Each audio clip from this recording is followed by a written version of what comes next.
فضل الرحمان صاحب. بسم اللہ الرحمن الرحیم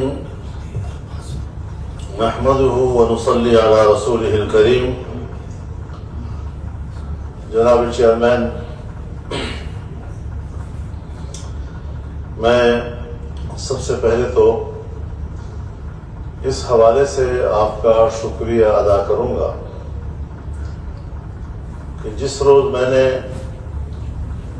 حکومت کی طرف سے دونوں رو خالی دیکھے اور میں نے احتجاجاً واک آؤٹ کیا، آپ نے مجھے سپورٹ کیا، میں اس کا بھی شکر گزار ہوں آپ کا. اور اس وقت بھی آپ کے جذبات، آپ کے احساسات میرے سامنے ہیں کہ مجھے بولنے کا حوصلہ دے رہے ہیں. جناب چیئرمین، پورا ملک کے عوام اور ہماری یہ پارلیمنٹ اس ایک ہی احساس میں ڈوبی ہوئی ہے اور ایک ہی سوچ پر متفق ہے کہ ہندوستان نے جارحیت کی ہے،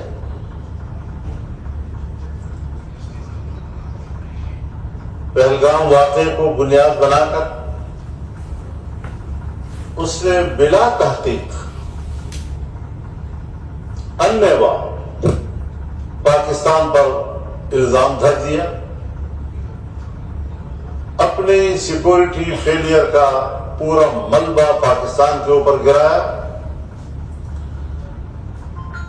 اور پھر اس نے ہمارے ملک کے سویلین علاقوں پر اور ہمارے مذہبی مراکز پر راکٹ برسائے، یہ کہہ کر کہ یہ دہشت گردوں کے مراکز ہیں.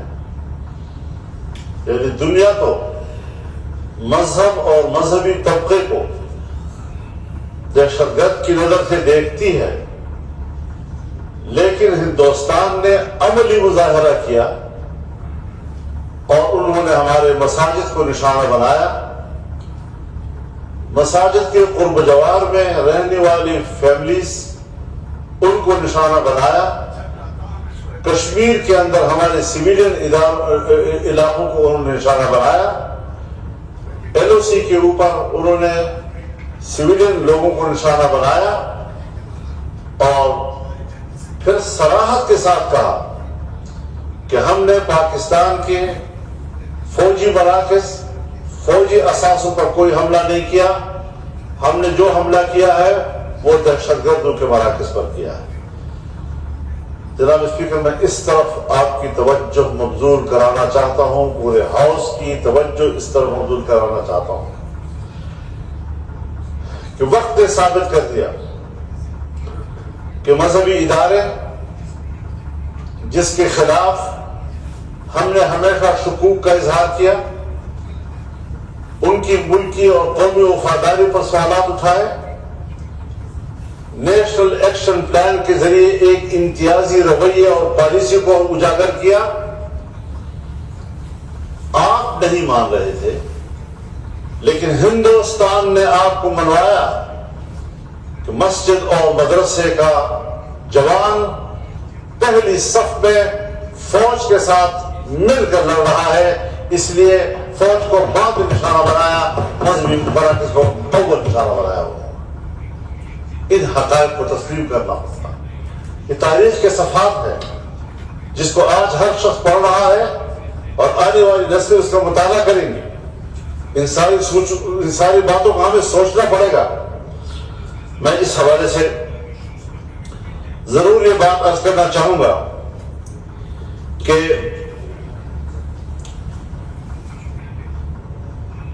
ہمیں اس وقت کن باتوں کو مد نظر رکھنا ہے. ہماری اسٹیبلشمنٹ اور ہماری فوج اس بات کا اعتراف کر رہی ہے اور کرنا چاہیے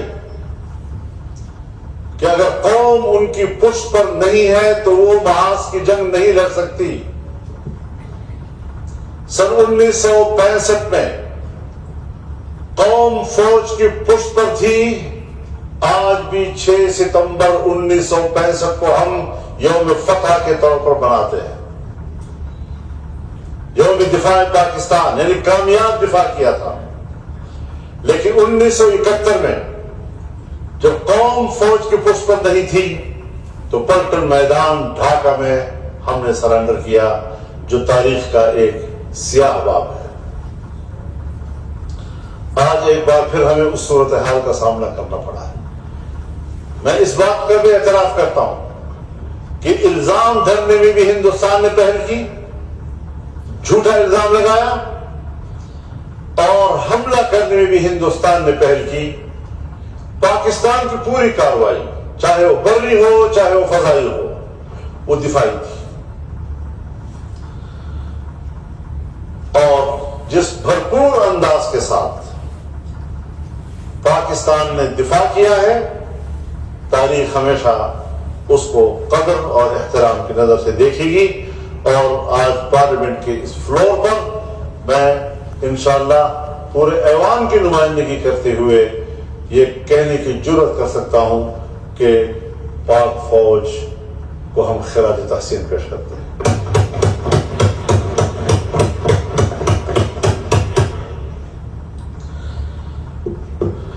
لیکن یہ بھی ہمیں معلوم ہونا چاہیے کہ ہم نے جس جنگ کا آغاز اب کر لیا ہے، دفاعی پوزیشن میں کیا، لیکن کر لیا ہے، سو ہم آج بھی دفاعی پوزیشن پر محاذ جنگ پر ہیں، اور محاذ جنگ کی صورتحال بدستور برقرار ہے۔ جنگ بندی ہوئی ہے، کوئی باضابطہ کسی معاہدے کے تحت نہیں ہوئی، ہندوستان نے اس کی خلاف ورزی کی بھی کوشش کی، لیکن بہرحال جنگ بندی ہے، لیکن کچھ نہیں کہا جا سکتا رات میں کیا ہوگا، کل کیا ہوگا، اگلے ہفتے میں کیا ہوگا، صورتحال کیا ہوگی۔ آج بھی ضرورت اس امر کی ہے کہ ہم اس قومی یکجہتی کو برقرار رکھیں، اس کو استحکام دیں، اس کو دوام دیں، اور ہندوستان پر یہ واضح کریں کہ پاکستانی قوم ایک صف میں ہے۔ جناب چیئرمین، آپ اس بات کو بھی دیکھیں کہ آج ہندوستان کی پارلیمنٹ میں ان کے اراکین پارلیمنٹ حکومت کا مسخرہ اڑا رہے ہیں، ان کی وہ گت بنا رہے ہیں کہ شاید دنیا کے کسی پارلیمنٹ میں اس حکومت کی بنی ہو۔ وہاں کی حزب اختلاف ان کے ساتھ نہیں ہے، وہاں کی مسلم کمیونٹی ان کے ساتھ نہیں ہے، وہاں کی سکھ کمیونٹی ان کے ساتھ نہیں ہے، اقلیتیں ان کے ساتھ نہیں ہیں، اور مودی جی بالکل تنہا ہے، اس کو کوئی عوامی سپورٹ نہیں مل رہا۔ اس لیے شکست خوردی کی کہ اس احساس کی وجہ سے ہمیں الرٹ رہنا چاہیے، ہوشیار رہنا چاہیے کہ وہ کسی وقت بھی اپنی فیس سے ان کے لیے کوئی ایسی حماقت دوبارہ کر سکتا ہے۔ لیکن ہمیں ان حالات میں داخلی یکجہتی پر بھی نظر رکھنی ہے، ہمیں جغرافیائی حوالے سے بھی اس یکجہتی کی طرف دیکھنا ہے۔ چائنا ہمارا پڑوسی ملک ہے، 77 سال کی طویل دوستی، مضبوط دوستی، گہری دوستی، بلند دوستی، میٹھی دوستی، آج وہ ہمیں جہاں سپیک کی صورت میں وہ دوستی اقتصادی میدان میں داخل ہوئی، آج وہ دوستی دفاعی میدان میں بھی داخل ہو چکی ہے۔ ہمیں اپنے اس پڑوسی دوست پر اعتماد کرنا چاہیے، اور یورپ نے، اسرائیل نے ہندوستان کو مدد دی، ان کے طیارے مار کھا گئے، یورپ کی ٹیکنالوجی مار کھا گئی،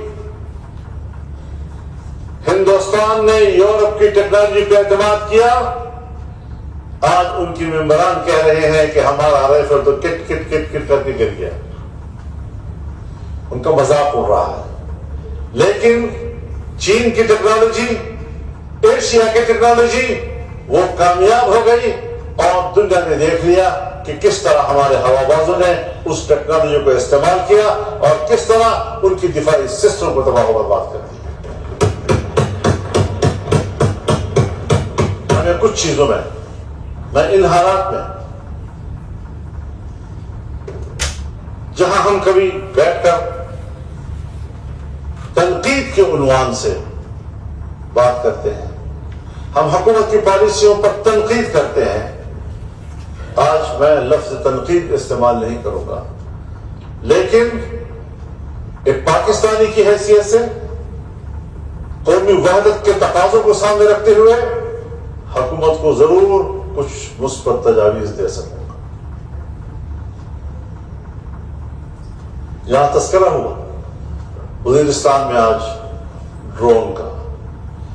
کیا فوج کا ایک محاذ پہ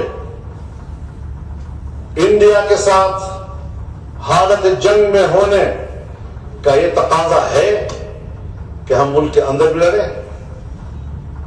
ہماری فوج کیا کسی اور محاذ پر لڑے؟ یہ جنگوں کا تقاضا ہے. کیا جنگیں اس طرح لڑی جاتی ہے؟ جناب رسول اللہ صلی اللہ علیہ وسلم نے مکہ سے ہجرت کی. پہلا دشمن مشرکین مکہ. مدینہ منورہ میں داخل ہوئے، تھوڑے عرصے میں انہوں نے یہود قبائل کے ساتھ بھی معاہدے کیے، نصارہ قبائل کے ساتھ بھی معاہدے کیے. اس لیے کہ اگر باہر کا دشمن ہم پر حملہ آور ہو تو ہم کہیں داخلی مشکل کا شکار نہ ہو جائیں اور یہاں کے قبائل ان کا ساتھ دے کر ہماری زندگی کو مشکل نہ بنا دیں. یہ ہوتی ہے وہ حکمت عملی کہ آپ دشمن اور اس کے محاذ کو تنہا کرتے ہیں. ہمارے اوپر ضروری ہے اس وقت کہ افغانستان کی سرحد کو ہم پرامن رکھیں، اور پرامن رکھنا کوئی مشکل مسئلہ بھی نہیں ہے. اس پر ہمیں کچھ اور قدم بھی اٹھانے چاہیے. اس وقت تک کے جو ہمارے اقدامات ہیں وہ کافی نہیں ہیں، ہمیں آگے اور بڑھنا چاہیے. ملک کے اندر کی شورشیں موجود ہیں، خیبر پختونخوا میں موجود ہیں، بلوچستان میں موجود ہیں. ہم اس تھیوری سے اختلاف کرتے ہیں اور ابھی ہم نے پشاور میں ملین مارچ کیا تحت نظر انسانوں کا سمندر. ابھی ہم نے کوئٹہ میں اجتماع کیا تحت نظر انسانوں کا سمندر. کس جذبے کے ساتھ کیا؟ کیوں کیا؟ کیا ضرورت تھی اس بات کی کہ ملک کے اندر جو ایک طویل عرصے سے خوف کے بادل منڈلا رہے ہیں، ہر شخص خوف زدہ ہے، اور جب خوف زدہ ہے اور آپ اس کے خوف کو ختم نہیں کریں گے تو پھر مایوسی اور اس کے بعد اس کے جو نتائج آئے. ہم نے قومی یکجہتی اور قوم کے حوصلے کو بلند کرنے کے لیے خطرات کو مول لے کر پشاور کی طرف بھی کر دکھایا. ہم نے بلوچستان کے حالات کو سمجھتے ہوئے وہاں کے خطرات کو مول لے کر جلسہ بھی کیا اور دنیا کو پیغام دے دیا کہ بلوچستان کی قوم بھی زندہ ہے اور خیبر پختونخوا کی قوم بھی. کوئی خوف نہیں تھا. لوگ کیسے آئے، کہاں کہاں سے اترے، کن کن پہاڑوں سے اترے، کس طرح قافلے بھر کر جلسے میں شریک ہوئے، کس طرح وہ واپس گئے اور ایک حوصلہ دیا قوم کو کہ نہیں، کوئی خلا بھی نہیں ہے، ملک ہے، قوم ہے، ہم ہیں اور انشاءاللہ ہم کوئی خوف ہمیں متاثر نہیں کر سکتا. لیکن ہم ایک سیاسی جماعت ہے. اگر ایک سیاسی جماعت ملک کے لیے اس زاویے سے سوچتی ہے تو اس سے 1000 درجے یہ ذمہ داری ہمارے حکمرانوں کی ہے. اس سے 1000 درجے یہ ذمہ داری ہماری اسٹیبلشمنٹ کی ہے.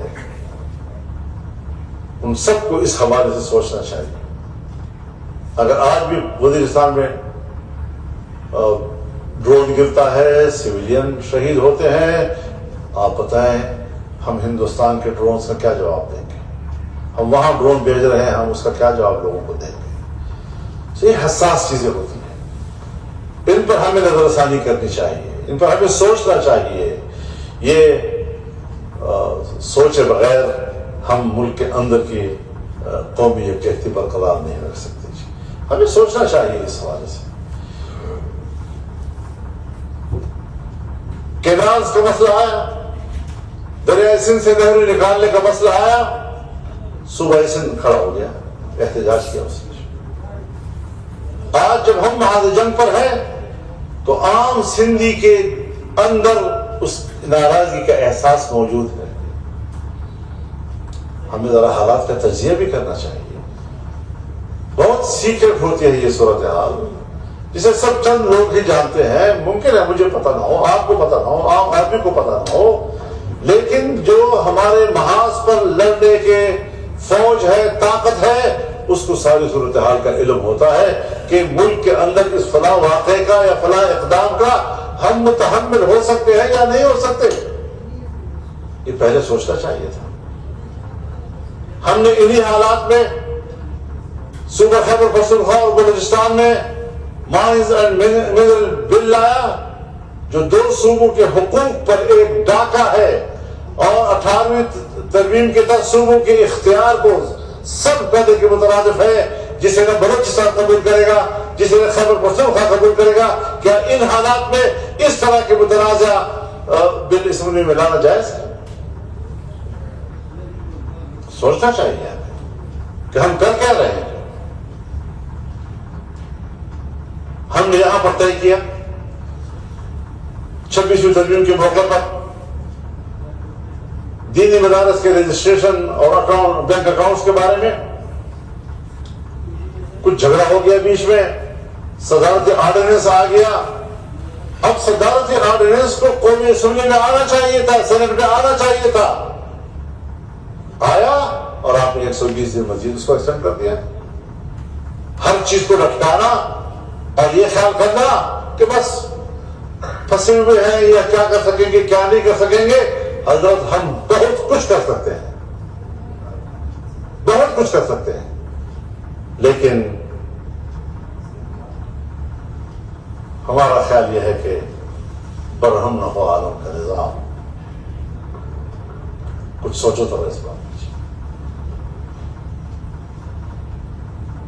آج جب گزشتہ کل کسی ایوان میں بچوں کے شادی کی عمر کا سوال پیدا ہوا، 18 سال سے کم بچے ایک دوسرے سے شادی نہیں کر سکتے، اور اگر کریں گے تو جرم ہوگا. یہ بل لانا یہ موقع ہے اس کا. میں ایک پاکستانی کی حیثیت سے جہاں پر آپ کے ساتھ کھڑا ہوں، ملک کی دفاع کے لیے کھڑا ہوں، صف اول میں کھڑا ہوں، ملک کے لیے قربانی دینے کے لیے تیار ہوں، وہاں آپ ایک ایسا بل لائیں گے جو میرے نزدیک وہ شریعت کے مطابق نہیں ہوگا. پھر تنازع پیدا ہوگا. پھر آپ کہیں گے ملک کن حالات میں ہے مولانا صاحب، اور آپ یہ کیا کر رہے ہیں اس موقع پر. یہ سوال تو میرا ہے کہ ملک کن حالات میں ہے اور آپ کیا کر رہے ہیں. ایسے حالات کا ناجائز فائدہ اٹھانا، اس کی بھی اجازت نہیں دی جا سکتی، اور اس بل کو یہی پر روک دینا چاہیے. ہاں آپ بل لائیں، اسمبلیاں ہوتی اسی لیے ہیں کہ وہ ایکٹ بنائیں. بل پہلے اسلامی نظریاتی کونسل میں جائے، وہ جانچے اس کو. آئے قوانین جس میں بہت سے شکے وہ ہیں جو ہر لحاظ سے قرآن و سنت کے منافی ہیں، آج تک ہمارے گلے سے نہیں اتر رہے. اور اگر کوئی بات کرتا ہے تو پھر خواتین کے حقوق اور غیر قوانین اور فلاں فلاں سب چیزوں کو ٹھیک کرے گا.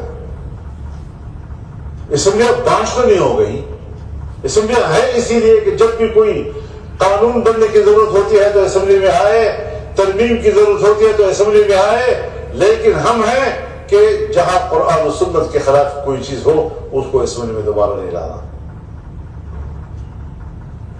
ہم نے الحاق کو استحکام دینا ہے، ہم نے شریعت کو استحکام نہیں دینا. لہذا یکجہتی کا تقاضا ہے کہ اس قسم کی حرکتیں نہ کی جائیں. اور جناب چیئرمین، آپ بڑے دبنگ انسان ہیں، میں آپ کو ذاتی طور پر جانتا ہوں، مجھے آپ سے پیار بھی ہے. ذرا دبنگ ہو کر یہاں ایک رولنگ تو دے دیں کہ اسی جگہ پر روک سکے.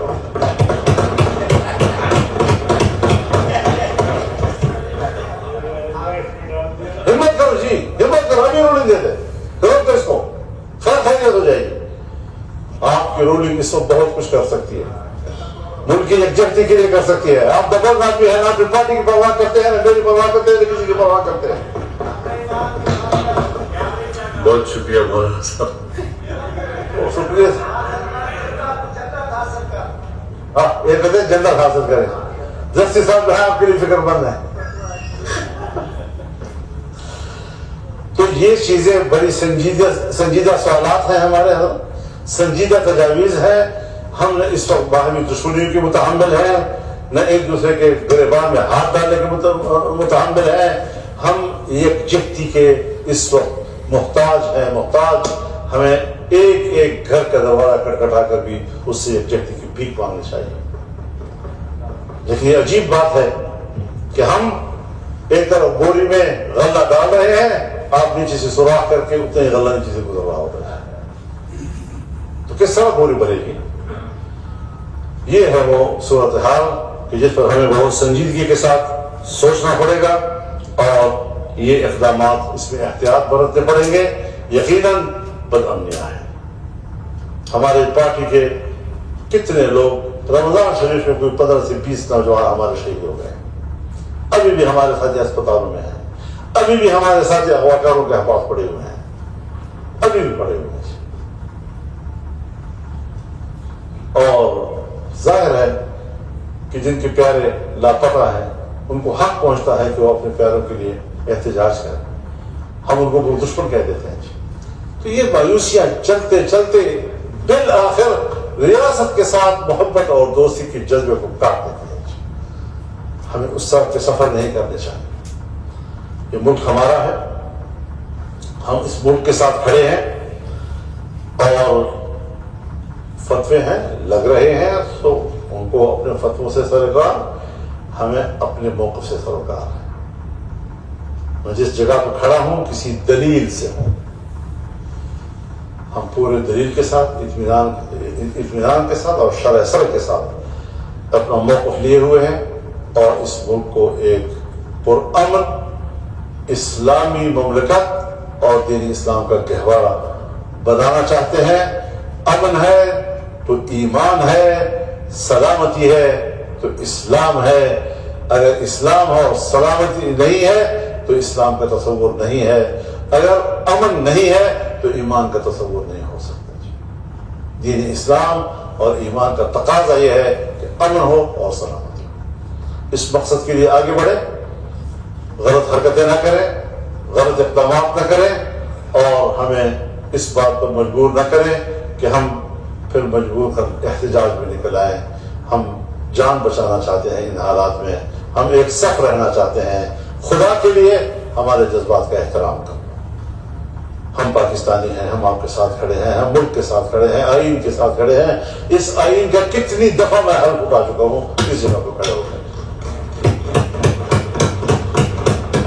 جس آئین کی وساطت میں حلف اٹھا چکا ہوں اس کے بعد بے وفائی کا کیا تصور ہو سکتا ہے؟ حلف تو بہت بڑی چیز ہے. وَإِنَّهُ لَقَسَمٌ لَوْ تَعْلَمُونَ عَظِيمٌ. یہ قسم ہے، اگر جانو تو یہ بہت بڑی چیز ہے، معمولی بات نہیں ہے اللہ کے نام کی قسم کھانا. تو ان چیزوں کو مد نظر رکھ کر ہمیں آگے بڑھنا ہے. میں آپ کا شکر گزار ہوں، لیکن بہتر ہوگا کہ آپ رولنگ دیں اور اس قسم کی قانون سازی رکوائیں اور اسلامی نظریاتی کونسل میں بھیجیں. اگر وہ سمجھے کہ اس کا کوئی قرآن و سنت سے اختلاف نہیں ہے، میں قبول کروں گا. مولانا صاحب، آپ نے ماشاءاللہ بڑی دانش مندانہ حسب روایت آپ کی باتیں رہی، کیونکہ اس میں 2-4 بار آپ نے مجھ پر مہربانی فرمائی تو میں آپ کو ایک بات بتاؤں. یہ بل آپ کے ساتھی بھی اس کمیٹی میں ہیں. یہ بل پہلے آیا انٹیریئر میں. ابھی ایک منٹ میری پاس. داخلہ کمیٹی میں یہ بل آیا تھا.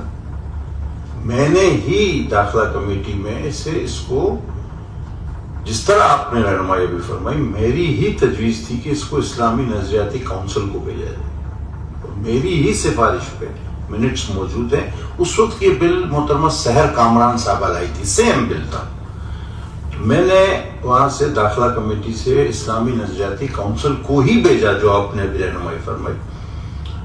اس کے بعد یہ بل دوبارہ ہماری ایک اور محترم خاتون رکن, انہوں نے دیکھا کہ یہ انٹیریئر سے تو چلا جاتا ہے, جو ہم نے ایک روایت بنا لی کہ جی یہ جائے گا اسلامی نظریاتی کونسل. تو پھر وہاں سے یہ ہیومن رائٹس کے ذریعے راؤٹ ہوا اور یہاں سے پاس ہوا. میں تو خیر موجود نہیں تھا, لیکن اس وقت رولنگ ہوتی مولانا صاحب کہ جب یہ بل پیش ہو رہا ہوتا یا پاس ہوا یا دوران بل تو ہم اس پہ رول کر سکتے تھے. اب اس پہ آپ کے جو بھی خدشات ہیں, اوروں کے بھی ہو سکتے ہیں, میرے بھی ہو سکتے ہیں. تو یہ بل اب سینٹ میں بھی ہے, وہاں سے بھی اس کو جانا ہے اور پھر پریزیڈنٹ کے پاس جانا ہے. تو جو بھی میں چاہ رہا تھا کہ میں اپنی پوزیشن اس پہ کلیئر کروں کہ یہ بل میری ہی سفارش پہ ایک بار اسلامی نظریاتی کونسل گیا ہے. یہ داخلہ کمیٹی کا ریکارڈ ہے. بڑی مہربانی, بہت شکریہ. اچھا, اب اگر آپ جاگ رہے ہیں شیخ آفتاب صاحب تو کچھ بات کریں گے. اچھا مولانا صاحب کچھ فرمانا چاہ رہے ہیں. تو آپ نے ہمارا کام آسان کر دیا. آپ نے تو بڑی مہربانی کی, آپ نے بتایا اپنے رائے کا, اور یہ کہ منٹس میں موجود ہیں سارے صورتحال. تو آپ کے سب سے آسان ہے کہ اس کرسی پر اس وقت بیٹھے آپ رولنگ دے دیں کہ پہلے وہاں جائے گا. گھوم پھرنے سے قانونی حوالے سے تو آپ اس کو کہہ سکتے ہیں کہ صحیح ہوا غلط ہوا ہے, لیکن شرعی حوالے سے ہمارے پاس آئینی فورم موجود ہے, پھر وہاں کیوں نہیں جا سکتا ہے. میں مان صاحب اس میں تھوڑی سی عرض کر دوں. دیکھیں, اسپیکر صاحب is senior to me, he is a custodian of. انہوں نے ان کی موجودگی میں یہ بل پاس ہوا ہے. میں ہوں پینل آف چیئرمین سے. تو میں آپ بتائیے کہ آپ کا ایک فیصلہ کوئی آپ کے جماعت کا چھوٹا رکن تو اس کو ختم نہیں کر سکتا. تو کیونکہ اسپیکر صاحب کی موجودگی میں یہ بل یہاں سے پاس ہوا ہے, اسی لیے میں نے آپ سے گزارش کی کہ یہ بھی سینٹ میں بھی جانا ہے, تو آپ پوری اس کی تیاری کر سکتے ہیں. جی شیخ آفتاب صاحب.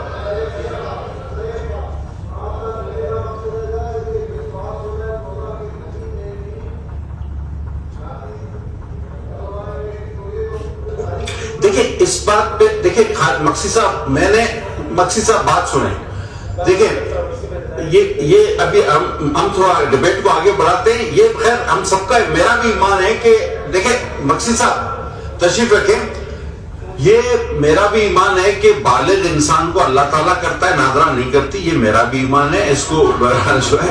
جی شیخ آفتاب صاحب. بسم اللہ.